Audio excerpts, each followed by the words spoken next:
नमस्कार दोस्तों, मैं संजीव सर आप सबके सामने हाजिर हूँ एक बार फिर से हमारे online classes SVV east Vinod Nagar mathematics department में।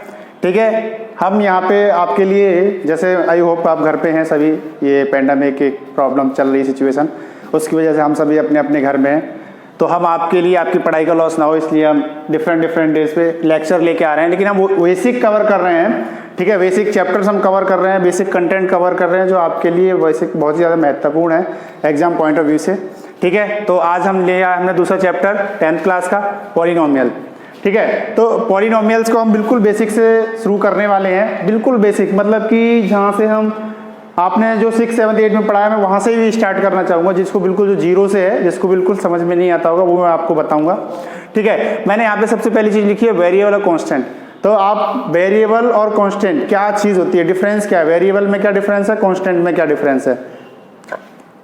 वेरिएबल्स जो हमारे चर होते हैं x, y, z जो होते हैं, हम उनको वेरिएबल्स बोलते हैं, जिसकी वैल्यू फ्लेक्सिबल होती है।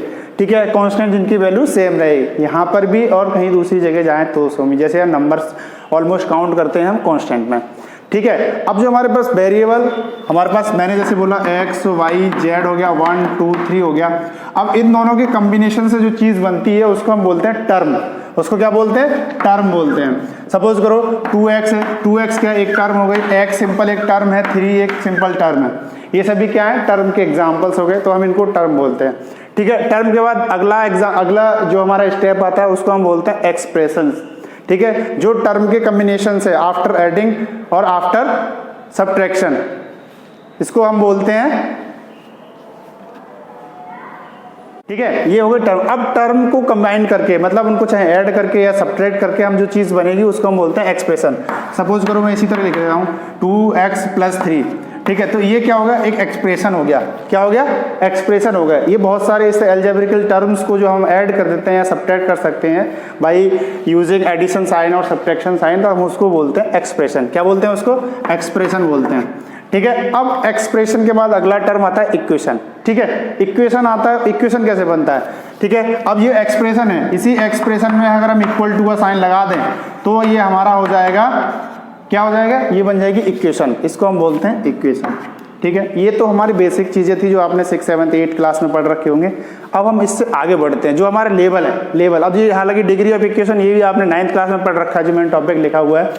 ठीक है, तो डिग्री ऑफ इक्वेशन क्या होती है, power of any variable, power of any variable in any equation. ठीक है, मैं शॉर्ट में लिख देता हूं इसको,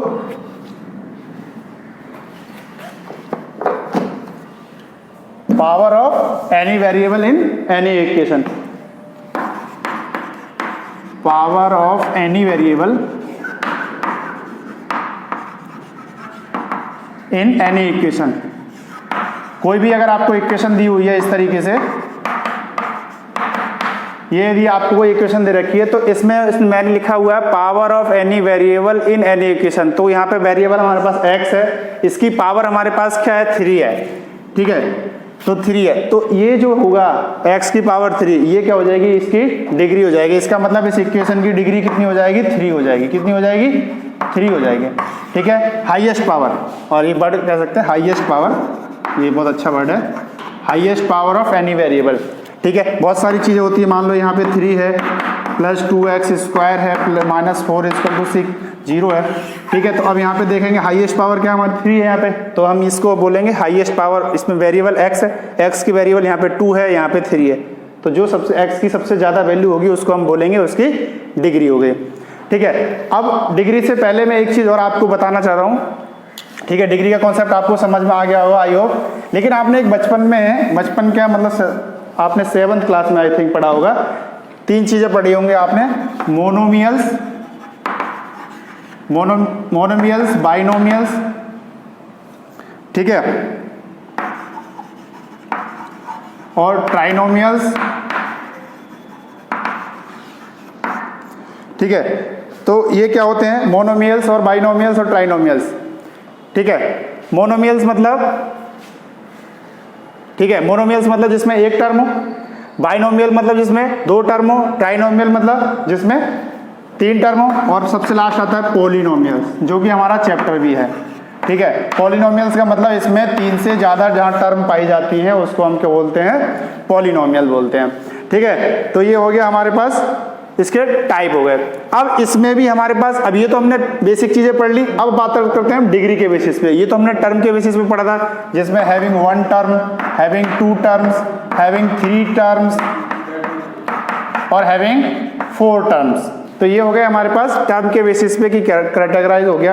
अब आते हैं, अभी हमने डिग्री पढ़ा, अब डिग्री का यूज क्या है उसके डिग्री के बेसिस पे भी हम पढ़ लेते हैं। डिग्री का यूज हमारा कहाँ पे आ रहा है? ठीक है, तो डिग्री का यूज आ रहा है लीनियर पॉलिनोमियल। ठीक है, लीनियर पॉलिनोमियल। दूसरा आ गया क्वाड्रेटिक पॉलिनोमियल। ठीक है, अच्छा लीनियर पॉलिनोमियल क्या होता है, क्वाड्रेटिक पॉलिनोमियल क्या होता है, तीसरा क्यूबिक पॉलिनोमियल क्या होता है, उसके बाद आता है बाई क्वाड्रेटिक पॉलिनोमियल। ठीक है, अब तो linear polynomial means those polynomial having degree 1, मतलब ऐसे के पॉलिनोमियल जिनकी डिग्री 1 होती है। जैसे एग्जांपल में लिख देता हूं x इक्वल टू 0, ठीक है, या फिर x माइनस 4 इक्वल टू 0। ये सब हमारे क्या डिग्री इनकी 1 है। कितनी डिग्री है? 1। अब दूसरा है क्वाड्रेटिक पॉलिनोमियल, इसका ऐसी इक्वेशन जिसकी डिग्री 2 हो। अब मैं इसका स्टैंडर्ड एग्जांपल लिख देता हूं, ax² plus bx plus c equal to 0। ये क्या हो गया? ये क्वाड्रेटिक पॉलिनोमियल हो गया। थर्ड है क्यूबिक पॉलिनोमियल होता है ax³ plus bx² plus cx plus d equal to 0। ये क्यूबिक हो गया। और बाई क्वाड्रेटिक का मतलब हो गया इसका 4, जिसकी डिग्री 4 हो। मैं यहाँ पे डायरेक्ट लिख देता हूँ x4 माइनस 4 इक्वल टू 0। ये क्या हो गया हमारा बाई क्वाड्रेटिक का एक एग्जाम्पल हो गया। बाई क्वाड्रेटिक मतलब जिसकी डिग्री 4 हो। ठीक है, अब इसके बाद हमारे पास आता है जीरोज ऑफ पॉलिनोमियल। अगला टॉपिक है zeros of polynomial. Zeros of polynomial का मीनिंग क्या है? जीरोज का मतलब बेसिकली हम कह सकते हैं कि ऐसी कोई इक्वेशन की ऐसी कोई वैल्यू जो उसको सेटिस्फाई करे। सपोज करो ये हमारे पास एक इक्वेशन लिखी हुई है x माइनस 4 इक्वल टू 0। तो अब हमें इसके जीरोज क्या होंगे, इसके सॉल्यूशंस क्या होंगे, इसकी ऐसी वैल्यू जो इस इक्वेशन को सेटिस्फाई करे, हम उसको ही सॉल्यूशन जीरोज ऑफ पॉलिनोमियल बोलते हैं, सॉल्यूशन बोलते हैं। ठीक है, तो आपको जब 7th क्लास में थे आपको एज्यूम करके बताना था कि x माइनस 4 इक्वल टू 0 है, तो x ऐसी क्या वैल्यू रखें, कौन सी वैल्यू रखें जिसमें से 4 सब्ट्रैक्ट करने पर हमारा आंसर 0 आ जाए। ठीक है, तो हम देख सकते हैं 4 माइनस 4 करेंगे तो 0 आ जाएगा। इसी चीज को आपको 8th और 9th में करना सिखाया गया था। कैसे करोगे? x minus 4 equal to 0। तो इसको कैरी फॉरवर्ड कर देते हैं, कांस्टेंट टर्म एक साइड ले जाएंगे और वेरिएबल टर्म एक साइड ले जाएंगे। तो ये हो जाएगा x इक्वल टू 4। ये हमारे पास 4 क्या हो गया? सॉल्यूशन कह सकते हैं, जीरोज कह सकते हैं। ठीक है, ये हो गया इसका मीनिंग। अब एक चीज और आती है, यहाँ पे लिखा नहीं है मैंने, geometrical meaning of zeros. Geometrical meaning of zeros का मतलब है कि यदि हम इन जो जीरोज आ रहे हैं या जो वैल्यूज आ रही है, इसको अगर हम ग्राफ पे रिप्रेजेंट करेंगे तो इनके कर्व कैसे बनेंगे। ग्राफिकली ज्योमेट्रिकली एक चीज आ जाती है।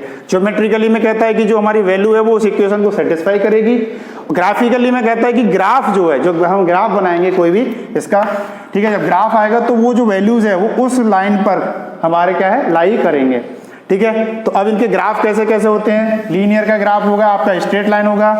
ठीक है, ये ग्राफ आगे पढ़ेंगे हम, इस बारे में टॉपिक पर नहीं है, बस मैं एडिशनल इन्फॉर्मेशन आपको बता रहा हूँ। जब क्वाड्रेटिक का पढ़ेंगे तो उसमें पैराबोला टाइप आएगा, कर्व आता है, क्यूबिक का जिगजैग आता है। ठीक है, इस तरीके से होता है।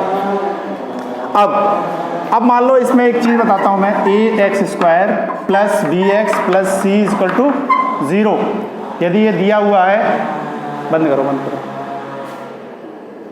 हमारी स्टैंडर्ड इक्वेशन है क्वाड्रेटिक इक्वेशन। ठीक है, सपोज करो इसके अल्फा एंड बीटा क्या है, आपके पास 2 जीरोज हैं। क्या है ये? जीरोज है। तो एक चीज आती है, ये जो टॉपिक लिखा हुआ है ना, relation between zeros and the coefficient of polynomial. ठीक है, तो यहाँ पे क्या है, सम ऑफ जीरोज। पहला क्या होता है? Sum of zeros. Sum of zeros क्या होता है? Alpha plus beta. Alpha plus beta equal to हो जाएगा माइनस बी अपॉन ए।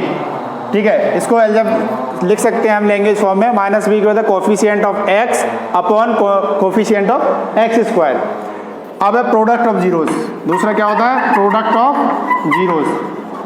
ठीक है, ये आपका 2 मार्क्स का क्वेश्चन है, 3 मार्क्स का क्वेश्चन इसमें बनता है, 100% बनता है। अल्फा बीटा क्या हो जाता है? सी अपॉन ए। सी क्या है? Constant term upon coefficient of x square. अब एक क्वेश्चन आ जाता है आपके पास डायरेक्ट, जैसे अगर यदि आपको उसके जीरोस दिया हो या फिर वो दे देता है कि सम ऑफ जीरोस अल्फा बीटा इतना दिया हुआ है एंड प्रोडक्ट ऑफ जीरोस आपको इतना दिया हुआ है, तब वो बोलेगा आपको इक्वेशन बनाइए। तो इक्वेशन बनाने के लिए आप इतना थोड़ी ना करते बैठेंगे, इतना करेंगे तो टाइम आपका ज़्यादा जाएगा। तो इसके लिए एक डायरेक्ट इक्वेशन हमारे पास, इसको बोलते हैं x square minus alpha plus beta x plus alpha beta equal to 0। ठीक है, ये क्वाड्रेटिक की हो गई। Same as it is cubic का भी होता है। ठीक है, क्यूबिक की भी हम इक्वेशन बनाते हैं। क्यूबिक की इक्वेशन होती है x cube minus alpha plus beta plus gamma x square plus alpha beta beta gamma plus gamma alpha. ठीक है, इसमें तीन होते हैं हमारे पास zeros, x minus alpha beta gamma equal to 0। ये हो गई क्यूबिक की। यदि वो दे रखा है क्यूबिक में दे रखा होगा उसने तो हम ये वाली इक्वेशन यूज़ करेंगे, और अगर क्वाड्रेटिक में दे रखा होगा तो ये वाली इक्वेशन यूज़ करेंगे। ठीक है, ये हो गया। अब हमारी बचती है डिवीजन एल्गोरिथम। तो डिवीजन एल्गोरिथम हम नेक्स्ट वीडियो में बताएंगे अच्छे तरीके से, जिसको आपको समझ में आ जाए। वीडियो ज़्यादा लंबी हो जाती है तो फिर आपको देखने में भी मज़ा नहीं आता।